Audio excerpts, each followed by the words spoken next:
Hello dear students, welcome once again to super X economics. Dear students, आज मैं आप लोगों के लिए लेकर आया हूं हमारे टर्म 1 प्रिपरेटरी सीरीज की नेक्स्ट वीडियो, जिसमें हम लोग डिस्कस करने जा रहे हैं गवर्नमेंट बजट की स्ट्रक्चर को। Okay students, so let's begin. तो स्टूडेंट्स, ये है स्ट्रक्चर ऑफ बजट। तो जब हम बजट की बात करते हैं, बजट चाहे हम अपने घर के लिए बनाए या फिर पूरे देश के लिए गवर्नमेंट बजट बनाती है, उसमें दो चीजें होती हैं। एक तो ये कि आपके पास सोर्स ऑफ इनकम क्या है, कितने पैसे आपके पास रिसिप्ट आ रहे हैं, उसी हिसाब से आप डिसाइड करते हैं कि आपको कितने पैसे किन किन जगहों पर खर्च करने हैं, राइट। तो उसमें दो कंपोनेंट्स होते हैं, एक तो रिसिप्ट, आपकी बजट रिसिप्ट कितनी है, और फिर आपकी बजट एक्सपेंडिचर क्या होने वाली है, right.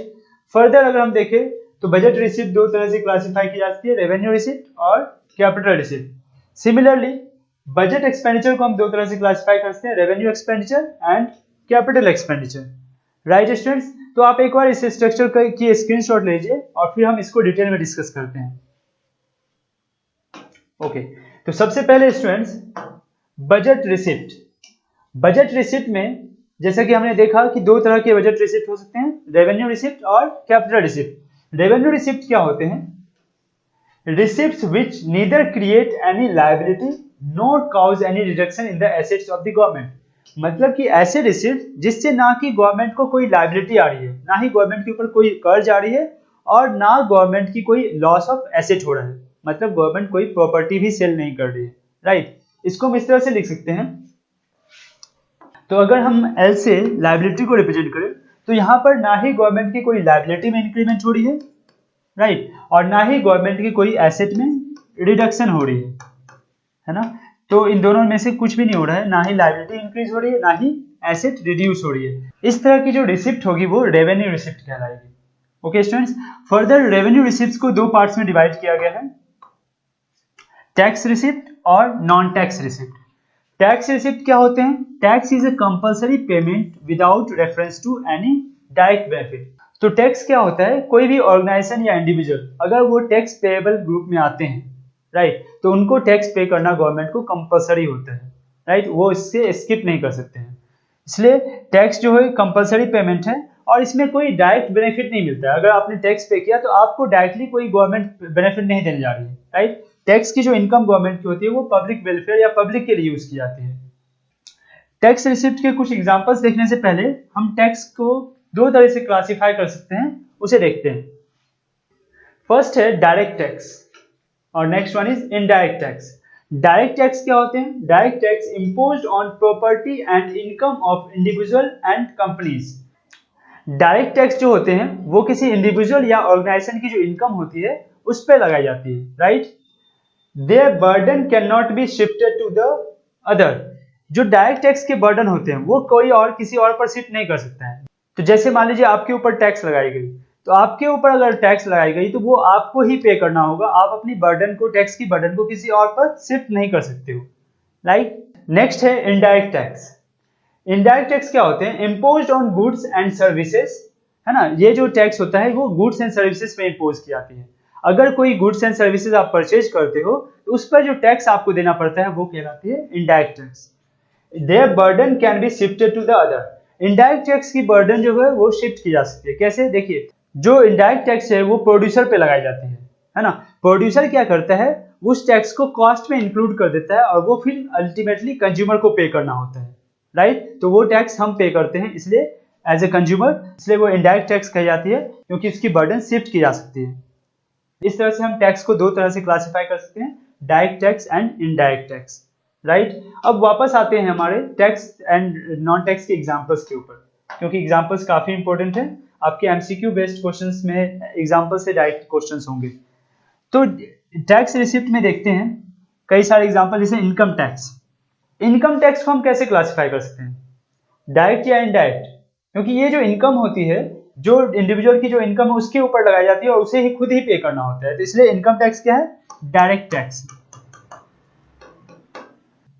Corporation tax. Corporation tax क्या होता है? कोई बिजनेस हाउस है, कोई कॉर्पोरेट चला रहा है, तो उसके जो इनकम होंगे, है ना, उसकी इनकम के ऊपर जो टैक्स लगेगी वो कॉर्पोरेशन टैक्स होगा। तो ये भी एक तरह से डायरेक्ट टैक्स है। नेक्स्ट है स्टेट ड्यूटी।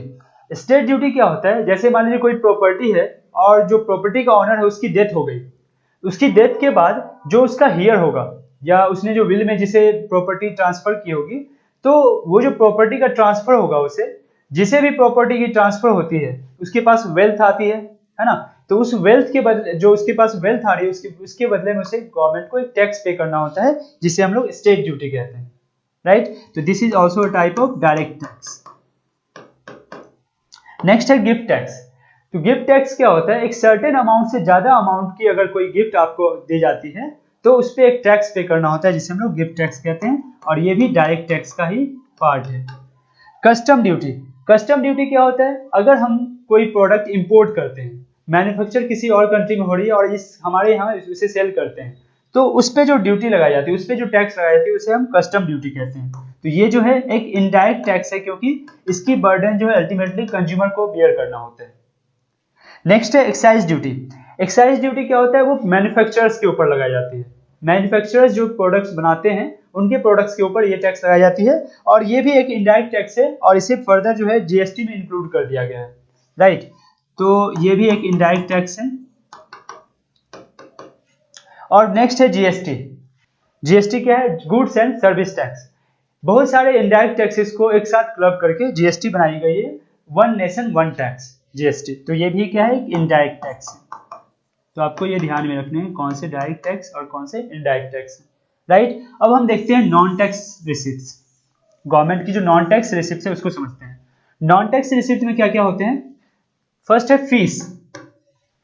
फीस क्या होते हैं स्टूडेंट्स, तो हम गवर्नमेंट को कई तरह के फीस पे करते हैं, जैसे कई तरह के रजिस्ट्रेशन फीस होते हैं, है ना, कोर्ट जाते हैं तो वहां पे फीस पे करने होते हैं, तो कई सारे फीस होते हैं, तो ये नॉन टैक्स रिसिप्ट का पार्ट होता है।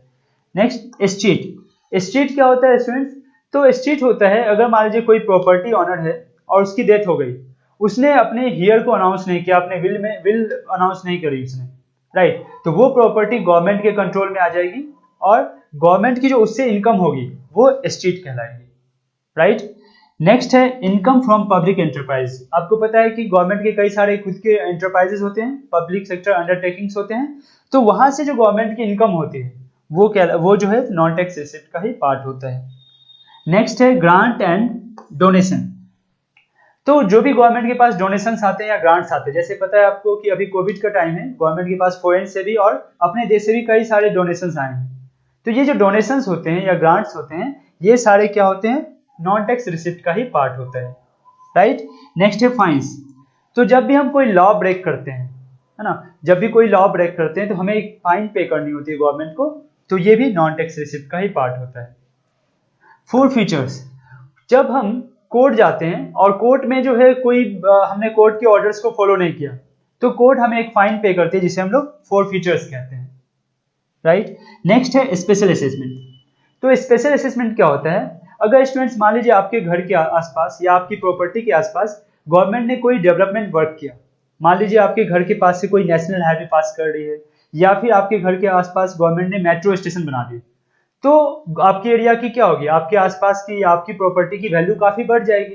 तो गवर्नमेंट क्या करती है, एक चार्ज आपसे मांगती है, उस चार्ज को हम लोग स्पेशल असेसमेंट कहते हैं, है ना। वो चार्ज फिर उसी डेवलपमेंट प्रोजेक्ट में लगा दी जाती है, राइट। नेक्स्ट है income from sale of spectrum 2G and 3G। तो आपको पता है कि हम जो नेटवर्क्स यूज करते हैं 2G एंड 3G नेटवर्क्स, इसके स्पेक्ट्रम के ऑक्शन होती हैं, राइट। उससे जो गवर्नमेंट की इनकम होती है उसे हम लोग नॉन टैक्स रिसिप्ट का ही पार्ट कहते हैं, राइट। इस तरह से हमने देखा जो रेवेन्यू रिसिप्ट के क्या क्या पार्ट्स हैं वो हमने अच्छे से समझा। नेक्स्ट है कैपिटल रिसिप्ट। तो कैपिटल रिसिप्ट समझते हैं क्या है। कैपिटल रिसिप्ट क्या होता है student, those receipts which either create liability और cause a reduction in the asset of the government. मतलब या तो जो कैपिटल रिसिप्ट, गवर्नमेंट के पास जो पैसे आ रहे हैं, कैपिटल रिसिप्ट, वो या तो गवर्नमेंट किसी से लोन पे बोरो कर रही है, या फिर गवर्नमेंट क्या कर रही है, रिडक्शन इन एसेट, मतलब गवर्नमेंट अपनी किसी प्रॉपर्टी को सेल कर रही है, राइट। तो दो तरह से अगर रिसिप्ट आ रही है गवर्नमेंट के पास, या तो गवर्नमेंट कहीं से बोरो कर ले, या फिर गवर्नमेंट जो है अपनी कोई प्रॉपर्टी सेल कर ले। इस केस में क्या होगा, इस तरह से जो रिसिप्ट आती है गवर्नमेंट के पास वो कैपिटल रिसिप्ट कहलाती है। तो इसको हम कैसे लिख सकते हैं, इसे हम इस तरह से भी लिख सकते हैं कि लायबिलिटी गवर्नमेंट की क्या हो रही है, इस केस में इंक्रीज हो रही है, क्योंकि गवर्नमेंट जो है पैसे कहां से ला रही है, कहीं से लोन पे ला रही है, बोरो करके ला रही है, तो लायबिलिटी गवर्नमेंट की इंक्रीज हो रही है। और एसेट क्या हो रहा है गवर्नमेंट की, क्यों, अगर गवर्नमेंट मान लीजिए प्रॉपर्टी बेच के पैसे ला रही है, कोई पब्लिक सेक्टर अंडरटेकिंग्स है या गवर्नमेंट की कोई प्रॉपर्टी है उसे सेल कर रही है गवर्नमेंट, तो वहां से एसेट की रिडक्शन हो रही है, राइट, ये दोनों चीजें हो रही है। तो ऐसे इस केस में जो रिसिप्ट होगी गवर्नमेंट की वो कैपिटल रिसिप्ट होगी, राइट। तो इसमें कैपिटल रिसिप्ट के क्या क्या एग्जांपल्स होते हैं, कहां कहां से गवर्नमेंट पैसे ला सकती है। एक तो है बोरोइंग, गवर्नमेंट पैसे बोरो कर सकती है। बोरोइंग कहां से कर सकती है गवर्नमेंट, ओपन मार्केट से, पब्लिक से मान लीजिए गवर्नमेंट ने बोरोइंग कर ली, है ना, पब्लिक से ले सकती है पैसे।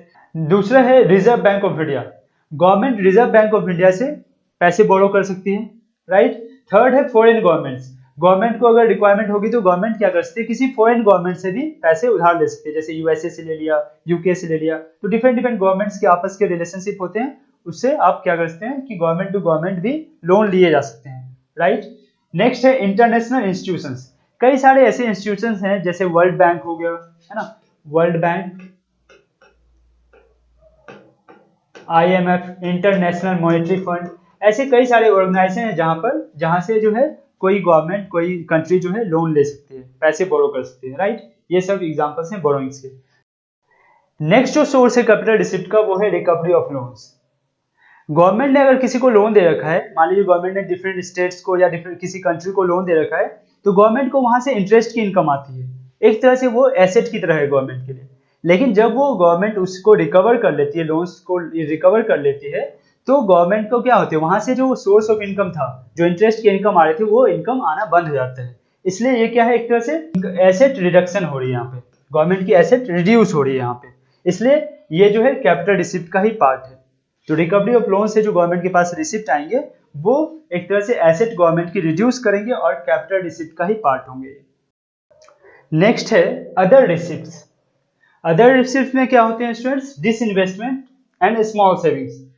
तो डिसइन्वेस्टमेंट क्या होता है, तो डिसइन्वेस्टमेंट मतलब कि अगर गवर्नमेंट ने पहले कहीं इन्वेस्ट कर रखा है, राइट, मान लीजिए गवर्नमेंट ने डिफरेंट डिफरेंट कंपनीज की शेयर्स खरीद रखी है, अब उसे अगर गवर्नमेंट सेल करती है, तो पहले क्या था, वो गवर्नमेंट के लिए एक तरह से एसेट था, अब वो एसेट क्या होगी, रिड्यूस हो जाएगी, है ना, तो इसलिए वो कैपिटल रिसिप्ट का ही पार्ट है। डिसइन्वेस्टमेंट के और भी एग्जांपल्स हो सकते हैं, जैसे मान लीजिए गवर्नमेंट की अपनी खुद की एंटरप्राइज थी, राइट, गवर्नमेंट ने अगर उसे कंप्लीटली या उसका कुछ पार्ट बेच दिया, तो गवर्नमेंट की वहां से रिसिप्ट जो आएगी वो कैपिटल रिसिप्ट का पार्ट हुआ, क्योंकि गवर्नमेंट की एसेट चली जाएगी, एसेट में रिडक्शन होगा, राइट। तो इस केस में क्या हो रहा है, एसेट की रिडक्शन हो रही है, इसलिए इसको हम क्या कहते हैं, capital receipt. Next small saving क्या होता है कि पब्लिक अपने पैसे सेव करते हैं, जैसे मान लीजिए पोस्ट सेविंग बैंक्स में, या फिर national saving certificates government issue करती है, उसमें सेव करते हैं पब्लिक पैसे। तो गवर्नमेंट को क्या करना होता है कि जब पैसे गवर्नमेंट रिटर्न करेगी पब्लिक को, तो विद इंटरेस्ट रिटर्न करनी होगी, तो एक तरह से गवर्नमेंट के लिए क्या होती है, लायबिलिटी होती है, राइट। तो सेविंग, स्मॉल सेविंग जितने बढ़ेंगे गवर्नमेंट की लायबिलिटी इंक्रीज होगी, इसलिए ये क्या है, कैपिटल रिसिप्ट का पार्ट है। ओके स्टूडेंट्स, इस तरह से हमने रेवेन्यू रिसिप्ट और कैपिटल रिसिप्ट को अच्छे से समझा। नेक्स्ट हम समझते हैं एक्सपेंडिचर। तो जैसा कि हमने देखा था स्ट्रक्चर में, एक्सपेंडिचर भी दो तरह के होते हैं, रेवेन्यू एक्सपेंडिचर और कैपिटल एक्सपेंडिचर। रेवेन्यू एक्सपेंडिचर क्या होता है, expenditure which neither creates an asset nor causes a reduction in the liabilities of the government. मतलब कि गवर्नमेंट के ऐसे खर्चे जिससे ना ही गवर्नमेंट की कोई एसेट क्रिएट हो रही है, पैसे खर्च कर रही है गवर्नमेंट लेकिन कोई एसेट क्रिएट नहीं हो रहा है, ना ही गवर्नमेंट की लायबिलिटीज कम हो रही है, पैसे खर्च करके गवर्नमेंट अपनी लोन्स वगैरह मान लो पहले लिया है उसे रिपे भी नहीं कर पा रही है, तो इस तरह के जो एक्सपेंडिचर गवर्नमेंट के हैं वो एक्सपेंडिचर रेवेन्यू एक्सपेंडिचर कहलाते हैं। मतलब ये कि लायबिलिटी भी कम नहीं हो रही है और ना ही एसेट में कोई इंक्रीमेंट हो रहा है ना। तो इस तरह की जो एसेट होंगे या इस तरह से जो गवर्नमेंट के एक्सपेंडिचर होंगे वो एक्सपेंडिचर रेवेन्यू एक्सपेंडिचर कहलाएंगे, राइट। इसमें जैसे मान लीजिए गवर्नमेंट जो है सैलरी पे करती है, एग्जांपल के लिए अगर हम देखें, salary paid by the government, government जो सैलरी पे करती है, इससे गवर्नमेंट के पैसे खर्च तो हो रहे हैं लेकिन गवर्नमेंट की ना तो कोई एसेट क्रिएट हो रही है ना ही लायबिलिटी में कोई कमी आ रही है, राइट। सैलरी हो गया, और एग्जांपल इसके अलावा हम और भी एग्जांपल देख सकते हैं, जैसे मान लीजिए गवर्नमेंट पेंशन देती है ना, पेंशन जो गवर्नमेंट पे करती है उससे भी गवर्नमेंट की क्या हो रही है, ना ही कोई एसेट क्रिएट होती है ना ही कोई लायबिलिटी में रिडक्शन होती है। तो इस तरह के एक्सपेंडिचर जो गवर्नमेंट के हैं वो रेवेन्यू एक्सपेंडिचर कहलाते हैं, राइट। नेक्स्ट समझते हैं कैपिटल एक्सपेंडिचर। तो कैपिटल एक्सपेंडिचर क्या होता है? Expenditure which either creates an asset और causes a reduction in the liabilities of the government. तो या तो गवर्नमेंट की क्या हो रही है, यहाँ से एक्सपेंडिचर ऐसे एक्सपेंडिचर है गवर्नमेंट की जहां से गवर्नमेंट की या तो एसेट क्रिएट हो रही है या फिर गवर्नमेंट की क्या हो रही है, reduction in the liability, liability में कमी आ रही है। तो इसे हम ऐसे लिख सकते हैं, गवर्नमेंट की या तो लायबिलिटी में डिक्रीज हो रही है, लायबिलिटी कम हो रही है, या फिर गवर्नमेंट की एसेट में इंक्रीमेंट हो रही है इस केस में, राइट। अगर एग्जांपल देखें तो जैसे गवर्नमेंट पैसे खर्च करती है रेलवे बनवाने में, तो रेलवे एक तरह से गवर्नमेंट के लिए एसेट है। मेट्रो बनाने में, या फिर गवर्नमेंट जो है रोड्स बनवाती है तो वो भी गवर्नमेंट के लिए एक एसेट है। तो इन सब से क्या होता है, गवर्नमेंट की एसेट इंक्रीज होती है। तो ये कैसे एक्सपेंडिचर है? Capital expenditure. और एग्जांपल देख सकते हैं जिसमें लायबिलिटी गवर्नमेंट की डिक्रीज हो रही है। गवर्नमेंट ने अगर रीपे करती है ना, अगर गवर्नमेंट रीपे ऑफ लोन्स करती है, अगर गवर्नमेंट लोन्स को रीपे कर देती है तो गवर्नमेंट की लायबिलिटी कम होती है। तो ये इसलिए कैपिटल एक्सपेंडिचर का पार्ट है। तो इस तरह से स्टूडेंट्स हमने एक्सपेंडिचर भी देखा, बजट एक्सपेंडिचर भी देख लिया, और इससे पहले हम लोगों ने बजट रिसिप्ट्स देखे। आई होप कि आपको सारे कॉन्सेप्ट्स अच्छे से समझ में आ गए होंगे। अगर आपको चीजें समझ में आती है तो वीडियो को जरूर लाइक कीजिए और अपने फ्रेंड्स के साथ शेयर कीजिए, राइट स्टूडेंट्स। और हाँ, चैनल को सब्सक्राइब करना ना भूलें। Okay students, thank you all for being with me. See you all in the next class. Thank you all.